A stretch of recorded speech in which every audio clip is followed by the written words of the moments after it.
Ara fa 25 anys visitàrem les Mèdules, les restes del que en el seu dia va ser una de les mines d'or a cel obert més importants de l'Imperi Romà. Feia només 3 anys que aquest impressionant paisatge del Bierzo, província de Lleó, havia estat declarat Patrimoni de la Humanitat. Estamos en la cueva de la Encantada. Es lo más parecido a una ruina montium. Era una de las formas de explotación romana.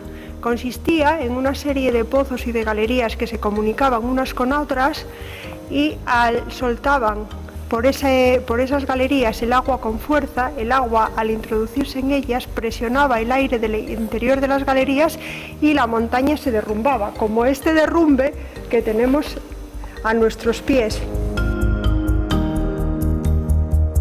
Qui ens comentava això és Maria Teresa Bello, tècnica de turisme i veïna d'aquesta zona.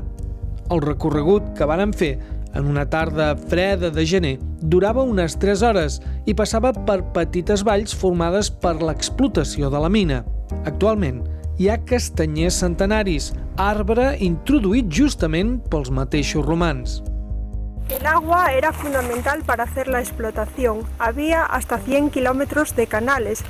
Los traían, desviaban el río Cabrera y lo traían hasta aquí, lo metían en depósitos y luego les servía para hacer la explotación. Los canales venían en esa dirección hacia aquí.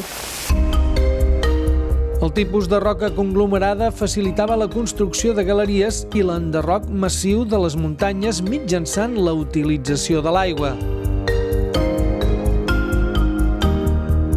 Des d'aquest mirador d'Orellana es pot constatar com l'enginy romà i la constància convertiren muntanyes senceres en pedra i arena que l'aigua transportava al fons de la vall, on posteriorment es recollia l'or.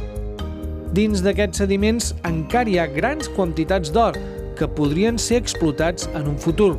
Però hi ha una cosa que, després de 25 anys d'aquesta filmació, encara té més valor que el pur i dur metall, i és la conjunció d'aquest paisatge amb la història que l'ha format, un llegat que cal conèixer i preservar.